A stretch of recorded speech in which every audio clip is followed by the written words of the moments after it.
মাধ্যমে আপনাদের আমি উপকার করে থাকি। নমস্কার, জ্যোতিষ দর্পণ অনুষ্ঠানে আপনাদের সকলকে স্বাগত। আমি মৃত্যুঞ্জয় নাগ। আশা করি আপনারা সকলেই ভালো আছেন। প্রতিদিন ঠিক দুপুর 2টোর সময় আপনাদের সামনে আমি সরাসরি চলে আসি লাইভ ফোন ইন প্রোগ্রামের মধ্যে দিয়ে। তার সাথে সাথে আমি বিভিন্ন টিপস টোটকা দিয়ে থাকি। আজকে আমি আপনাদেরকে জানাবো ভাগ্যের দোয়ার অর্থাৎ ভাগ্য আপনার সাথ দেবে কি করে, কি উপায় করলে ভাগ্য আপনার সাথ দেবে। আমরা যখন জ্যোতিষশাস্ত্রে দেখি তখন আমরা দেখি নবম ঘরটাকে, নবম স্থান হচ্ছে ভাগ্যের জায়গা। সেই নবমপতি যদি কোনো জায়গায় পীড়িত অবস্থায় বসে আছে বা শত্রু গ্রহের সাথে বসে আছে বা নিচস্থ হয়ে আছে, তখন কিন্তু আপনার ভাগ্য সাথ দেয় না।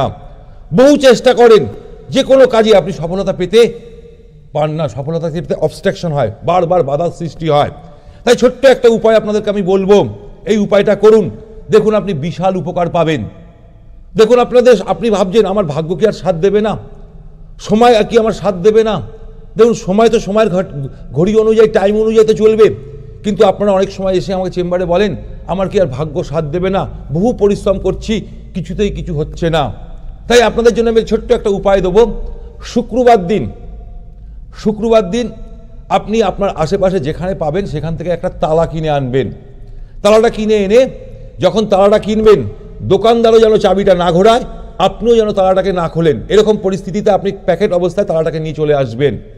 এনে সেই তালাটার বাক্স থেকে তালাটা বের করবেন এবং সেখানে একটা চাবি ঢুকিয়ে রাখবেন। 3টে চাবি থাকে একটা তালার মধ্যে, 3টের মধ্যে একটা চাবি ওখানে ঢুকিয়ে রাখলেন তালাটার মধ্যে। রেখে রাত্রিবেলায় যখন আপনি শুচ্ছেন আপনার মাথার পাশে সারা রাত্রি রেখে দিন।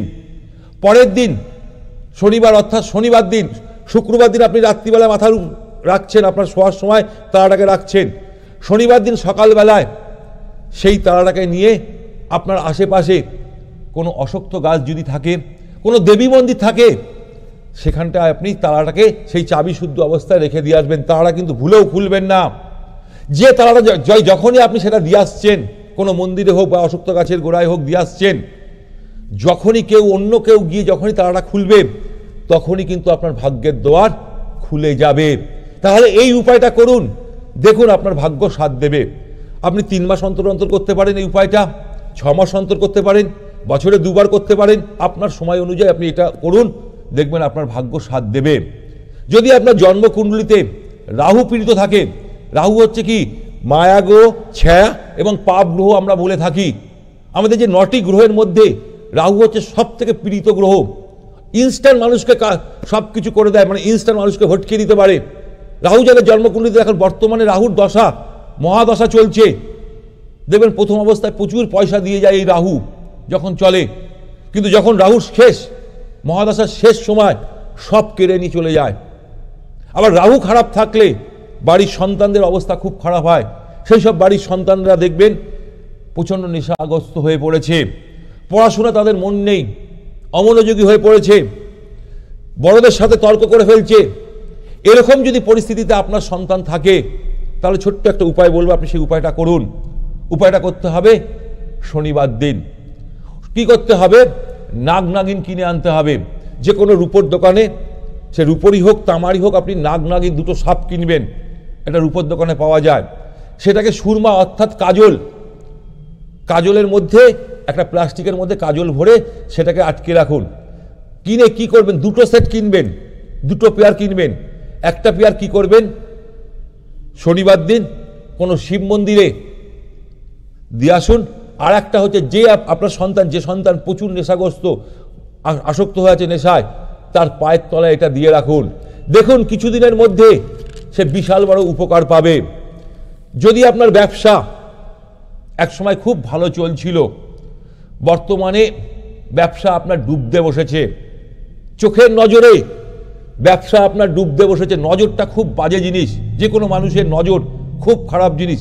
তাই আমরা দেখবেন কোনো বড় বড় শোরুমে যদি যান বা কোনো বড় বড় দোকানে যান, সেখানে কি করে একটা লেবু লঙ্কা ঝুলিয়ে রাখে।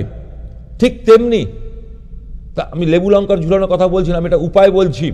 ধরুন আপনার ব্যবসায় চুরি হচ্ছে বারবার, বা আপনি কাউকে টাকা দিয়েছেন, টাকা ফেরত পাচ্ছেন না, এরকম পরিস্থিতি হলে অতি অবশ্যই বলবো একটা ছোট্ট উপায় করুন।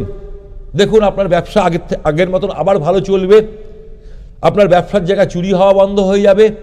তার সাথে সাথে আপনি যে যার কাছে টাকা পাচ্ছিলেন, পাওনা টাকা আপনি ফেরত পাবেন। উপায়টা খুব ছোট্ট, বিশাল বড় কাজ করে দেবে। কি করতে হবে? 7 জোড়া চটি কিনতে হবে। 7 জোড়া চটি কিনতে হবে। সেটা 100 টাকা 50 টাকা, আপনি ফুটপাথ থেকে যে কোনো সাইজের চটি কিনে নিন। নিয়ে আপনার আশেপাশে কোথাও যদি কোনো দেবী মন্দির থাকে, গুরুদ্বারা থাকে, বা যেখানেই মন্দির থাকবে, সেই মন্দিরের বাইরে আপনি চুপচাপ ওই 7টা জোড়া চটি দিয়ে ছেড়ে চলে আসুন। দেখুন আপনার ব্যবসা আগের মতন যেমন চলছে তার থেকে ভালো চলবে। যে ব্যবসা ডুবে গেছিল সেই ব্যবসা আবার ভালো চলবে। যার কাছে আপনি টাকা পাচ্ছিলেন না, সে আপনাকে টাকা দেবে। তার সাথে সাথে অতি অবশ্যই বলবো যে আপনার ব্যবসায় যে লসে রান করছিলেন, লস থেকে আপনি মুক্তি পাবেন। যে চুরি হচ্ছিল সেই জায়গা থেকে আপনি মুক্তি পাবেন। এই ছোট ছোট উপায় যদি আমরা করতে পারি, আমাদের জীবনের বহু সমস্যা থেকে আমরা মুক্তি পেতে পারি। নিজের মান সম্মান বৃদ্ধি পাওয়ার জন্যে আমরা জীবনে সকলেই চাই আমাদের নিজেদের মান সম্মান, অর্থনৈতিক জায়গা পরিস্থিতি খুব যাতে ভালো হয়, সেটা আমরা চাই। আমরা তার জন্যে দুবেলা পরিশ্রম করছি, দিন নেই রাত নেই খাটছি, কিন্তু দিনের শেষে আমি কাউকে দেখছি নিজের বাড়িতে কোনো সম্মান নেই, সমাজে কোনো সম্মান নেই, কিন্তু অর্থ আছে কিন্তু সম্মান নেই। কেন সম্মান নেই? বাস্তুমতে কোন জায়গাটা দেখতে হয় আগে? সবার আগে দেখতে গেলে দেখুন, বাস্তুমতে প্রথমেই দেখতে হবে আপনার বাড়ির সামনে থেকে যদি কোনো ড্রেন অবরত মানে জল, সেখান থেকে অবিরত জল বেরাচ্ছে, তাহলেও কিন্তু আপনার বাস্তুক্ষেত্রে সেখানে দোষ আছে। তার সাথে সাথে যদি আপনার বাড়ির বাড়ির নল, ট্যাপ কল থেকে সবসময় জল চুয়াচ্ছে, টিপ টিপ করে জল পড়ছে, তাহলেও কিন্তু দেখা যাবে আপনার সেখানে বাস্তু দোষ সৃষ্টি হবে। ঠিক তেমনি আপনার বাড়ির উত্তর দিকটা যদি আপনি ভারী করে রেখেছেন, উত্তর দিকে যদি আপনি সিঁড়ির ঘর করে ফেলেছেন, অর্থাৎ ভারী করে ফেলেছেন, তবু আপনি তাহলে কিন্তু আপনি সম্মান পাবেন না। তাই আমি বারবার করে বলি, বাড়ি তৈরি করবার আগে অতি অবশ্যই কোনো বাস্তু বিশেষজ্ঞের পরামর্শ নেওয়া দরকার। যখন বাড়ির প্ল্যানটা করবেন, তাহলে আপনাদের কি করা উচিত?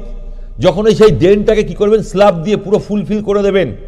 আর বাড়ির যে ট্যাপগুলো আছে, জলের ট্যাপগুলো আছে, সেই ট্যাপগুলোকে অতি অবশ্যই আপনি কি করবেন, সেই ট্যাপগুলোকে অতি অবশ্যই কলের মিস্ত্রি ডেকে সেগুলোকে চেঞ্জ ওভার করে নিন।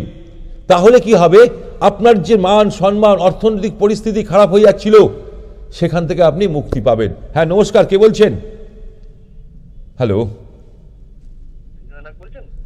হ্যালো, কোনো কারণবশত মনে হয় লাইনটা কেটে গেছে। তাহলে আমরা ছোট ছোট উপায় করতে পারি।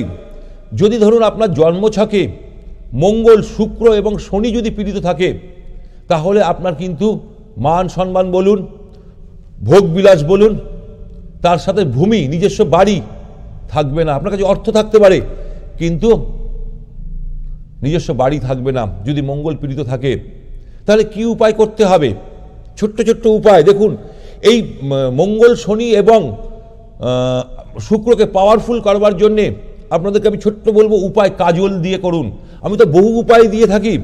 মঙ্গলকে পাওয়ারফুল করবার জন্য আমরা বলে থাকি হনুমানজির পুজো করা উচিত।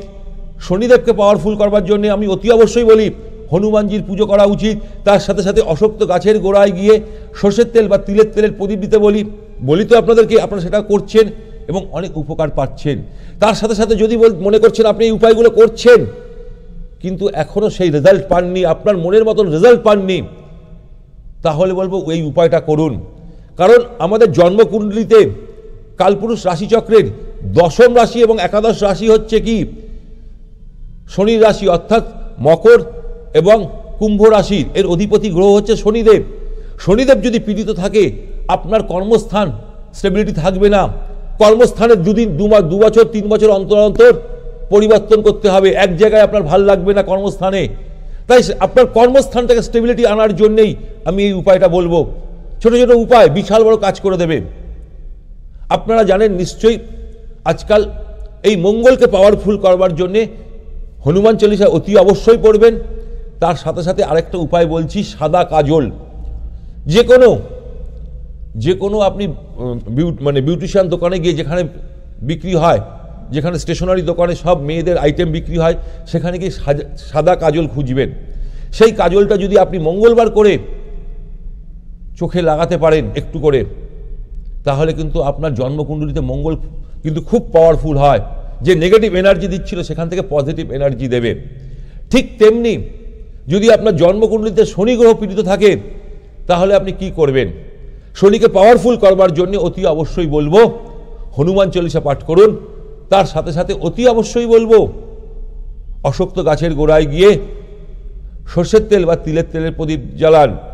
তার সাথে সাথে আজকে যে উপায়টা তো বলবো সেটা খুব মারাত্মক এবং ধন্বন্তরী উপায়, যেটা করে দেখুন আপনি নিশ্চয়ই উপকার পাবেন। একটা ছোট্ট কাচের শিশির নেবেন, তার মধ্যে পুরো কাজল ভর্তি করে নেবেন। এই উপায়টা করতে হবে শনিবার দিন। এবং তার সাথে সাথে অতি অবশ্যই কাজল ভর্তি করে সেইটাকে ভালো করে আটকিয়ে আপনার বাড়ি থেকে একটু নির্জন জায়গায়, শুনশান জায়গায় সন্ধেবেলায় গিয়ে সেটাকে কি করবেন? মাটির তলায় পুঁতে দিয়ে আসুন।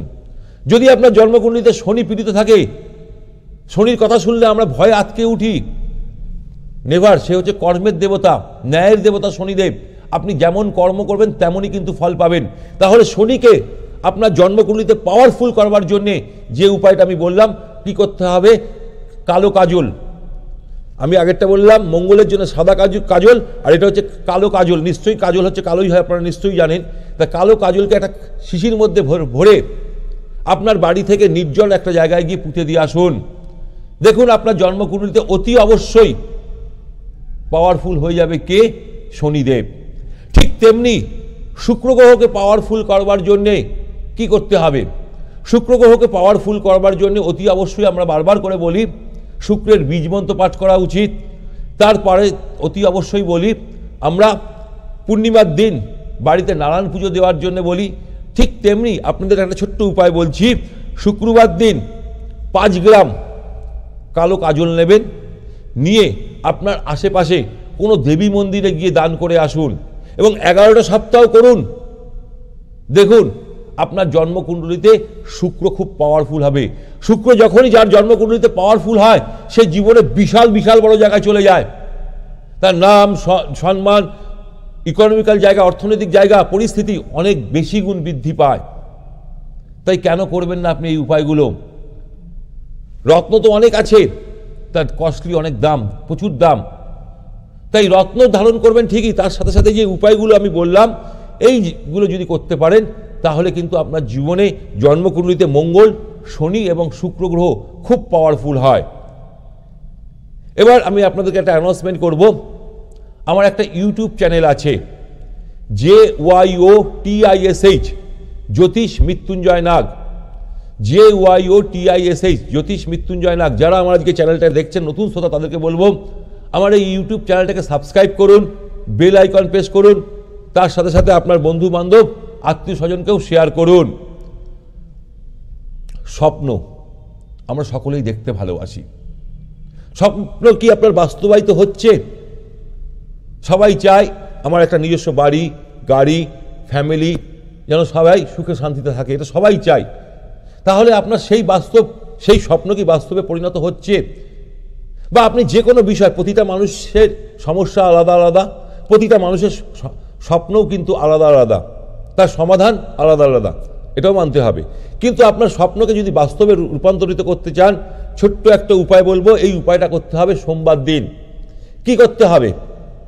ছোট্ট উপায়, বিশাল বড় কাজ দিয়ে যাবে। অতি অবশ্যই বলবো দুধের সাথে সাদা চন্দন মিশিয়ে আপনি শিবজিকে অভিষেক করুন। এবং যখন শিবজিকে অভিষেক করবেন, তখন অতি অবশ্যই মনে মনে ওং নমঃ শিবায়, ওং নমঃ শিবায় এই মন্ত্রটা 108 বার পাঠ করুন। এবং তার সাথে অতি অবশ্যই বলবো ঘিয়ের প্রদীপ একটা জ্বালান। ঘিয়ের প্রদীপ অতি অবশ্যই শিবলিঙ্গের বা শিবজির পাশে জ্বালান। এটা আপনি শিব মন্দিরে গিয়েও করতে পারেন। যদি আপনার বাড়িতে শিবজি থাকে আপনি প্রতিদিনও করতে পারেন, নতুবা প্রতি সোমবারও করতে পারেন। উপায়টা করে দেখুন, আপনার জীবনের যে স্বপ্ন, যে অ্যাম্বিশন এতদিন বাস্তবে পরিণত হচ্ছিল না, সেটা এবার পরিণত হবে। এই উপায়টা করে দেখুন, আপনার স্বপ্ন বাস্তবে পরিণত হবে একদম 100%। মানুষ এই উপায়টা করে বহু মানুষ উপকার পেয়েছে। ছোট্ট উপায় বিশাল বড় কাজ করে দেয়। উপায়টা কি করতে হবে? আপনাকে বলে দিচ্ছি আর একবার, দুধের সাথে, কাঁচা দুধের সাথে সাদা চন্দন মিশিয়ে শিবজিকে অভিষেক করতে হবে।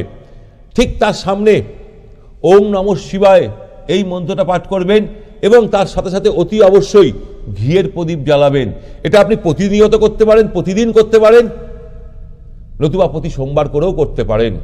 আর যখন মায়েদের বোনেদের যখন শরীরটা খারাপ হবে তারা ওই 3-4 দিন বাদ দিয়ে আবার পরের থেকেও আবার করবেন। দেখুন না উপায়টা করে, মায়েরা বোনেরা নিজের স্বামীর জন্যে, সন্তানের মনস্কামনা পূরণের জন্যে এই উপায়টা করতে পারে। এবার আমি চলে আসব, আমরা সাধারণত কি করি, ভুলবশত আমরা বিছানায় খেতে বসে পড়ি। বিছানায় খেতে বসি, এটা কিন্তু ঠিক নয়। সেই যে বাড়িতে বিছানায় বসে খাওয়া হয় সেই বাড়িতে কিন্তু লক্ষ্মীরও থাকে না। বিছানাটা কি আমাদের শয়ন কক্ষ, রাত্রিবেলা আমরা সেখানে কি করি, রেস্ট নেওয়ার জন্য থাকি, যাতে আমাদের রাতের ঘুমটা যাতে ভালো হয়, পরের দিন আবার আমরা কাজে বেরাতে পারি। তাহলে যখনই আপনি বিছনার উপর বসে খাচ্ছেন সেখানে অলক্ষ্মীর বাস সৃষ্টি হয়, সেই বাড়িতে লক্ষ্মী থাকে না। কিন্তু জ্যোতিষশাস্ত্র মতে কি বলছে, বিছানার জায়গাটা হচ্ছে কি, সেই শয়ন কক্ষটাকে দ্বাদশ ভাব ধরা হয়। দ্বাদশ ভাব হচ্ছে ব্যয়ের জায়গা, আর যেটা আপনি মুখ দিয়ে খাচ্ছেন এটা হচ্ছে দ্বিতীয় পতি। দ্বিতীয় পতি কি, অর্থের জায়গা, ইকোনমিক্যাল জায়গা। আর দ্বাদশপতি, যখনই আপনার কারোর জন্মকুণ্ডলিতে দ্বিতীয়ের সাথে দ্বাদশের কানেকশন হয়েছে, যত বড় মানুষই হোক না, যত অর্থনৈতিক মানুষ হোক না কেন, সে ভিখারি হয়ে যাবে। এটা বাস্তব, জ্যোতিষ বলে এটা বাস্তব। ক্যালকুলেশন কোনোদিন খারাপ হয় না। তাই আপনাদেরকে বলবো, বিছানা থেকে নেমে টেবিলে বসুন, নতুবা মাটিতে বসে আপনি খান। যে বাড়িতে বিছানায় বসে খাওয়া হয়, আমরা চটজলদি অনেক সময় মুড়ি নিয়ে বসে পড়লাম, রুটি নিয়ে বসে পড়ি তো, এটা করবেন না। সেই বাড়িতে কিন্তু লক্ষ্মী বাস করে না, অলক্ষ্মী সেই বাড়িতে বাস করে। সেই বাড়িতে কিন্তু অতি অবশ্যই বলবো যে টাকা, অর্থনৈতিক পরিস্থিতি খুব খারাপ থাকে, স্থিরতা থাকে না, ইনকাম করলেও টাকা ধরে রাখতে পারবে না সেই বাড়ির লোকেরা। ছোট ছোট উপায় আপনাদেরকে আমি দিচ্ছি, এই উপায়গুলো করুন, বিশাল বিশাল উপকার পাবেন। দেখুন, আমাদের চলার পথে আমরা বহু রত্ন ধারণ করি, বহু কবচ ধারণ করি, কিন্তু তার সাথে সাথেও যে ছোট ছোট উপায়গুলো আমরা যদি করি তাহলে আমাদের জীবনটাকে আরো মধুর করতে পারি। এই ছোট্ট উপায়। এবার আমি বলবো তুলসী গাছ নিয়ে। তুলসী গাছ হিন্দু শাস্ত্র মতে প্রতিটি বাড়িতেই থাকে এই তুলসী গাছ। তুলসী গাছ যদি বাড়িতে থাকে তাহলে কিন্তু বাস্তু দোষ থেকে খণ্ডন হয়। বাস্তু দোষ কিন্তু খণ্ডন, এটা মাথায় রাখবেন। আমরা কিন্তু আজকাল টেকনোলজি যুগ, সবাই চেষ্টা করে বাড়িতে একটা কোথাও ব্যালকনি হোক, ছাদে হোক, তুলসী গাছ রাখা। কিন্তু তুলসী গাছের মধ্যে যদি আপনি 5টা জিনিস রেখে দেন তাহলে আপনার বাড়িতে সুখ সমৃদ্ধি থাকবে। কেন, মা লক্ষ্মীর বাস এখানে, তার সাথে সাথে নারায়ণেরও বাস এখানে। তাই কি করতে হবে, ছোট্ট উপায় আপনাদেরকে আমি বলছি। যে কোনো পূর্ণিমার দিন আপনি চুপচাপ এই 5টা জিনিস রেখে দিন তুলসী গাছের গোড়ায়। একটা কৌটোর মধ্যে ঘি রেখে দিন ফার্স্ট। সেকেন্ড হচ্ছে আপনি রাখবেন হচ্ছে কি, স্বামী এক রকমের গাছ হয়, স্বামী গাছ, সঙ্গে মানি প্ল্যান্ট গাছ রেখে দিন, তুলসী গাছের আশেপাশে রেখে দিন। ঠিক তেমনি তার সাথে সাথে অতি অবশ্যই বলবো তুলসী গাছের গোড়ায় শালিগ্রাম, যেটা নারায়ণের হয়, আমরা বলে থাকি নারায়ণের, শালিগ্রাম যদি রাখতে পারেন খুব ভালো। ঠিক তার সাথে সাথে 5টা অতি অবশ্যই গাঢ়যুক্ত হলুদ আপনি তুলসী গাছের গোড়ায় রেখে দিন। এর ফলে আপনি যে সমস্যায় ভুগছিলেন, অর্থনৈতিক বলুন, পারিবারিক বলুন, কর্মজীবন বলুন, সেই সমস্যা থেকে আপনি মুক্তি পাবেন। সেই সমস্যা থেকে আপনি মুক্তি পাবেন। জীবনে চলার পথে ছোট ছোট উপায় মানুষের জীবনে কিন্তু বিশাল পরিবর্তন এনে দেয়। এই যে টিপসগুলো আপনাদেরকে আমি দিলাম। এবার আমি চলে আসবো, যদি আপনি কোনো কারণবশত কোনো সমস্যায় পড়ে গেছেন, প্রতিটা মানুষের সমস্যা বিভিন্ন রকম, তার চাহিদাও আলাদা আলাদা। তাহলে যদি কোনো সমস্যায় পড়ে গেছেন, হ্যালো হ্যালো, হ্যাঁ নমস্কার, হ্যাঁ নমস্কার। আপনি কোথা থেকে বলছেন? কলকাতা থেকে লেক টাউন। আচ্ছা বলুন, কার সম্বন্ধে জানবেন? নিজের সম্বন্ধে। ডেট অফ বার্থ বলুন। 12/7/2006।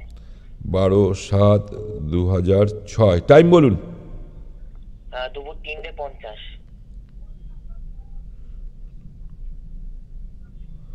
কোথায় জন্য যে কলকাতা? হ্যাঁ কলকাতা। আচ্ছা, বুধবার দিন ছিল? হ্যাঁ বুধবার। তোমার জন্ম বুধবার। রাশি লগ্ন জানা আছে? না সেসব জানি না। তোমার লগ্ন হচ্ছে বৃশ্চিক লগ্ন, রাশি হচ্ছে মকর রাশি। বর্তমানে তোমার শনি 7.5 তৃতীয় চরণ চলছে। প্রচণ্ড লেজিনেস, প্রচণ্ড অলসতা তোমার মধ্যে দেখা যাবে। তোমার মধ্যে একটা জিনিস আছে, লগ্নপতি যেহেতু মঙ্গল নিচস্থ হয়েছে, নবমে রয়েছে, কিন্তু যখনই কোনো ওয়েদার চেঞ্জ হবে, এই ধরো এখন ওয়েদার চেঞ্জ, এখন ধরো আস্তে আস্তে গরমের দিকে আসছে, তাই তো? হ্যাঁ। তোমার কি সেই অনুযায়ী ডাস্ট অ্যালার্জি বা এসব কিছু হয়? সর্দি কাশি লাগার একটা সম্ভাবনা থাকে? সর্দি কাশি আমার সবসময় হয়। হ্যাঁ হয়ে থাকে, তোমার এটা থাকবেই। হ্যাঁ, এবার কি দেখো, তোমাকে আমি একটা ছোট্ট উপায় বলি, বলো। এর জন্য তোমাকে আমি এই যে বললাম না, মঙ্গলকে পাওয়ারফুল করবার জন্য তোমাকে হনুমান চালিসা পাঠ করতে হবে। তার সাথে সাথে তোমাকে বলবো সাদা কাজল দোকানে পেয়ে যাবে। এটা তোমার জন্মকুণ্ডলিতে মঙ্গল হয়ে গেছে নিচস্থ। মঙ্গল হয়ে গেছে কি, সে গিয়ে বসে গেছে কর্কট রাশিতে। লগ্নপতি মঙ্গল যখনই নিচস্থ হবে তখনই তোমার শরীর স্বাস্থ্য নিয়ে প্রবলেম দেখা দেবে। হায়ার স্টাডিতে বাধা, হায়ার স্টাডিতে বাধা। হ্যালো, হ্যাঁ বলুন। পড়াশুনোর জায়গা? স্যার একটা প্রশ্ন করব আপনাকে। আপনি পড়াশুনোর জায়গাটা বলো। পড়াশোনা সত্যি কথা দিক থেকে যত পরিশ্রম করি সেরকম ফল আমার কোনোভাবেই হয় না। হবে না। হ্যাঁ, সেটাই আমি এইমাত্র কিছুক্ষণ আগে আমি একটা টিপস দিচ্ছিলাম। নিজের স্বপ্নকে বাস্তবে পরিণত করবার জন্যে আমি যে উপায়টা বলছিলাম, শিবজিকে দুধের সাথে সাদা চন্দন মিশিয়ে ওং নমঃ শিবায়, ওং নমঃ শিবায় বলে তুমি প্রতিদিন করো, দেখো তোমার ভাগ্য সাথ দেবে। আচ্ছা স্যার। আমি বুঝাতে পারলাম? তুমি পড়াশোনা কত দূর করেছো? এখন তো 11 এর ফাইনাল এক্সাম যেহেতু কালকে দেব। আচ্ছা, আমি তোমাকে দেখো, পঞ্চমে রাহু আছে। যখনই হায়ার স্টাডি করতে যাবে, যখনই পঞ্চমে রাহু যাবে, তখন না তোমার মাইন্ডটাকে ডাইভার্ট করে নিয়ে যায় অনেক ক্ষেত্রে। একাগ্রতার একটা অভাব দেখা দেয় তোমার মধ্যে, তাই তো? হ্যালো, সত্যি তো? তাহলে তুমি এক কাজ করো, আমার প্রোগ্রামের শেষে তোমার মায়ের সাথে কন্ট্যাক্ট করে আমার চেম্বারে বা যে কোনো জ্যোতিষের সাথে তুমি একবার পরামর্শ নিয়ে নাও। তোমার মধ্যে কিন্তু একটা জিনিস আসছে, তোমার মধ্যে গান বাজনা অভিনয় এই জগৎটা কিন্তু তোমার খুব ভালো লাগে। শুক্র কিন্তু তোমার সপ্তম স্থলে বসে আছে। এবং তোমাকে আরও একটা জিনিস আমি বলে দিচ্ছি, তুমি কিন্তু মাঙ্গলিক আছে, বিয়ে করবার আগে অতি অবশ্যই জটক বিচার করে নেবে। আর ব্ল্যাক কালার তুমি পরবে না, বুঝতে পেরে? হ্যাঁ, ব্ল্যাক কালারের প্রতি তোমার খুব আকৃষ্ট। ব্ল্যাক কালার কিন্তু ভুলেও পড়বে না, ঠিক আছে? এটা দুধের সাথে সাদা চন্দন মিশিয়ে শিবজিকে অভিষেক করবে প্রতিদিন, পারলে ভালো। এবং পাশে একটা ঘিয়ের প্রদীপ জ্বালিয়ে নেবে বাড়িতে। এটা বাড়িতে তুমি করতে পারো, কোনো শিব মন্দিরে গিয়েও করতে পারো। বাড়িতে যদি শিবলিঙ্গ থাকে তাহলে সেখানেও তুমি করতে পারো। আজকে অনুষ্ঠান একদম শেষ করব। আজকে অনুষ্ঠান এখানেই শেষ করব। যারা মনে করছেন আমার সাথে যোগাযোগ করতে চাইছেন, 9836164211, আরেকটি নাম্বার হচ্ছে 9875581971। এই নাম্বার দুটোতে আপনারা অতি অবশ্যই ফোন করে আমার সাথে যোগাযোগ করতে পারেন। আজকে অনুষ্ঠান এখানেই শেষ করব। আগামীকাল ঠিক এই সময় আবার দেখা হবে। ততক্ষণের জন্য আপনারা ভালো থাকুন, সুখে থাকুন।